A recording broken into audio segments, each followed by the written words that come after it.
soal nomor 6 ya. Di sini ada peta dunia. Peta dunia yang meliputi, situ nampak dari benua-benua besar di dunia. Nah, dari penyataan ini fauna nearktik tersebar di mana? Nah, fauna dan flora di dunia maupun di Indonesia kan tersebar tidak merata.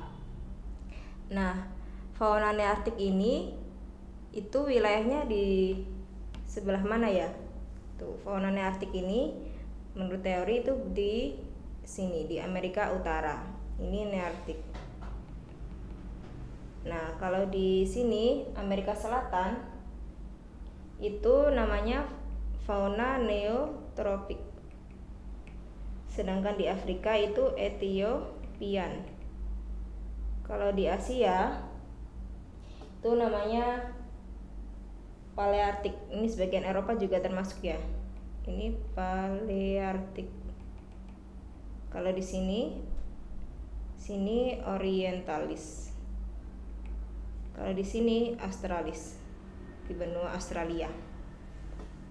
Nah, fauna-fauna yang terletak di masing-masing benua-benua besar ini, Nearktik, Neotropik, Ethiopian, Palearktik, Orientalis, dan Australis itu berbeda-beda persebaran dari faunanya. Yang kita ketahui bahwa fauna nearktik ini karena terletak di Amerika Utara, itu fauna-faunanya meliputi kalkun, terus itu salamander, ada antelop dan lain sebagainya. Ini Amerika Utara, kita ketemukan udah fauna nearktik. Kemudian di Amerika Selatan itu faunanya meliputi kukang, armadillo, kemudian ada alpaka dan lain sebagainya. Jadi Amerika Utara ada apa? Antelop, kemudian kalkun, ada salamander. Nah, di Afrika itu faunanya meliputi zebra, jerapah,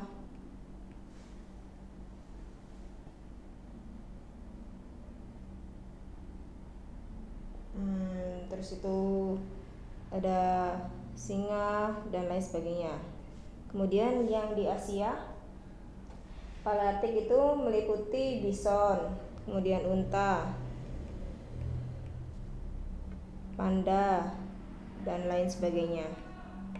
Nah, kalau misalkan yang di Australia itu faunanya meliputi kanguru, terus itu koala, ada cendrawasih dan lain sebagainya. Yang tadi orientalis belum sempat ketulis ya.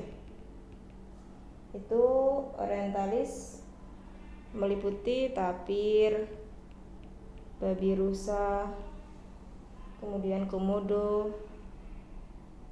anoa dan lain sebagainya. Gitu. Maka dari pertanyaan yang telah disebutkan bahwa fauna nearktik ini terletak di Amerika Utara, yaitu meliputi beberapa fauna sebagai berikut ini. Jadi jawabannya nomor 6 yang A ya.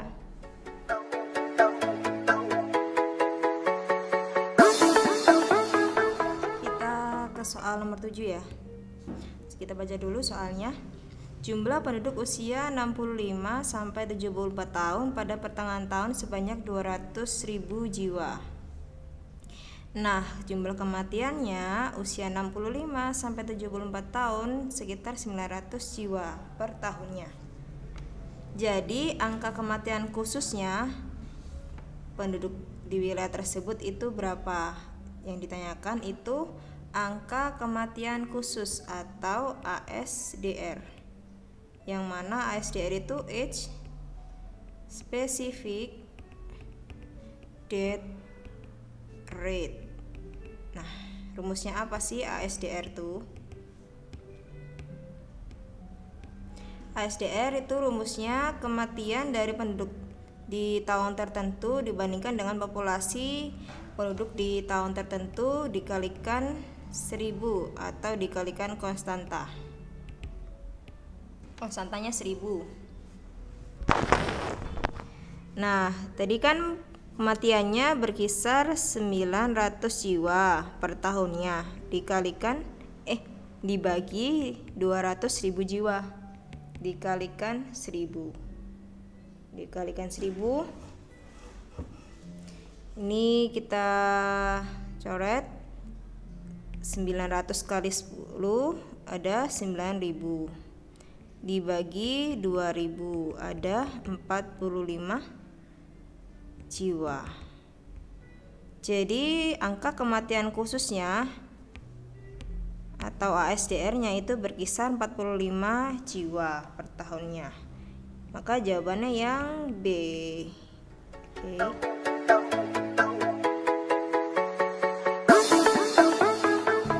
Yuk kita lanjutkan ke soal nomor 8. Soal nomor 8. Perhatikan warisan budaya Indonesia berikut. Ada upacara ngaben, ada batik, ada kenduri, ada wayang kulit, ada upacara kalimasada, ada pencak silat, ada parang salawaku, ada tari saman. Nah, berdasarkan pilihan di atas yang merupakan warisan budaya Indonesia yang diakui oleh UNESCO ditunjukkan oleh nomor. Nah, semua ini termasuk warisan budaya Indonesia loh. Nah, yang mana yang termasuk dalam warisan budaya yang diakui oleh UNESCO? Upacara ngaben ini terjadi di Bali kan, prosesi pembakaran mayat dari masyarakat Bali. Kemudian batik. Nah, batik ini sudah diakui oleh UNESCO sejak kapan? Sejak 2 Oktober 2009 oleh termasuk kategori budaya lisan dan non bendawi. Nah, itu. Kemudian ini yang apa nih? Kenduri termasuk budaya Indonesia kan? Yang kita ketahui kenduri itu seperti selamatan.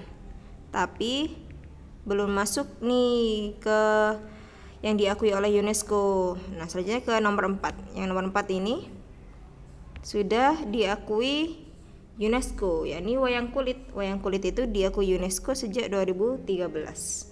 Kemudian ada upacara kalimasada. Upacara kalimasada ini upacara yang dilakukan oleh suku Tengger di mana? Bromo ya. Tuh. Kemudian ada pencak silat. Pencak silat ini alhamdulillah sudah diakui oleh UNESCO sejak 13 Desember 2019 nih, barusan tahun kemarin berarti ya. Nah, ini termasuk kategori dari warisan budaya yang Integrated Mental Commit UNESCO. Jadi ini integrate mental ini oleh orang sana, ini diresmikan oleh Integrated Mental Commit oleh UNESCO. Yang tadi ini dikukuhkan oleh Masterpiece of the Oral and Intangible Heritage of Humanity. Nah, kalau ini perang Salawaku ini termasuk perangnya nih di mana nih? Aceh ya. Kalau tari saman ini juga diakui UNESCO pada tahun 2011, termasuk kategori warisan budaya tak benda. Nah, tuh. Nah, dari pilihan 1 sampai 8 ini yang termasuk warisan budaya Indonesia yang diakui oleh UNESCO itu yang mana saja? Batik, kemudian ada wayang kulit, ada pencak silat dan tari saman. 2, 4, 6, 8 mana nih? Yang ini ya, 2, 4, 6, 8. Yang C.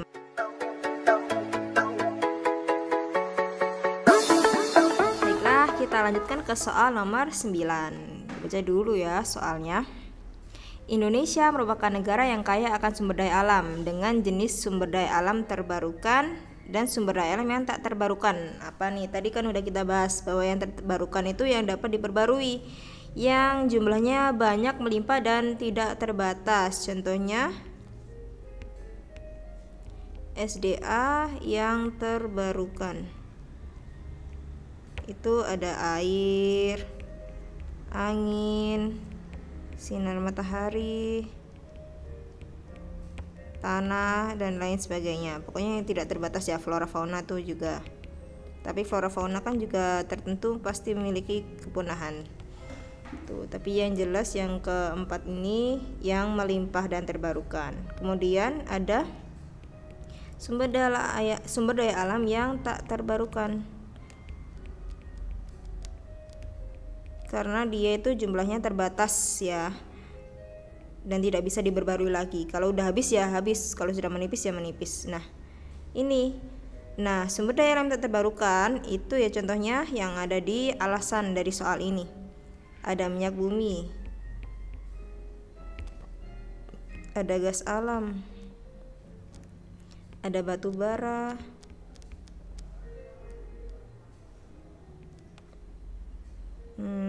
apalagi tambang ya. Pokoknya hasil-hasil tambang itu sumber daya alam yang tak terbarukan.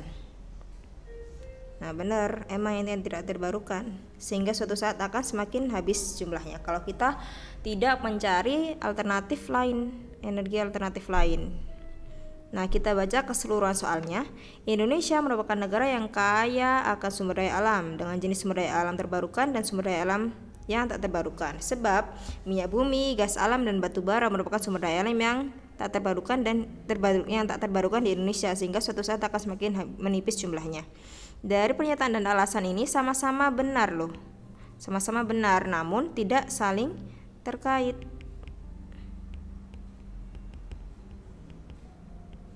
Nah, kalau misalkan sama-sama benar dan tidak saling terkait, maka jawabannya adalah yang B ya.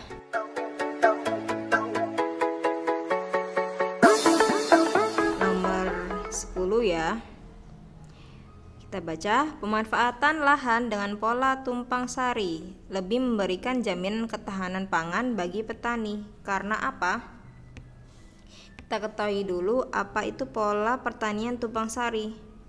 Pola pertanian tumpang sari itu pola pertanian dengan penanaman model penganekaragaman tanaman. Nah, dengan cara ini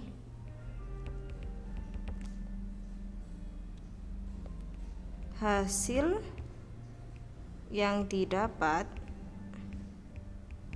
petani akan lebih banyak, sehingga akan memperkuat ketahanan pangan.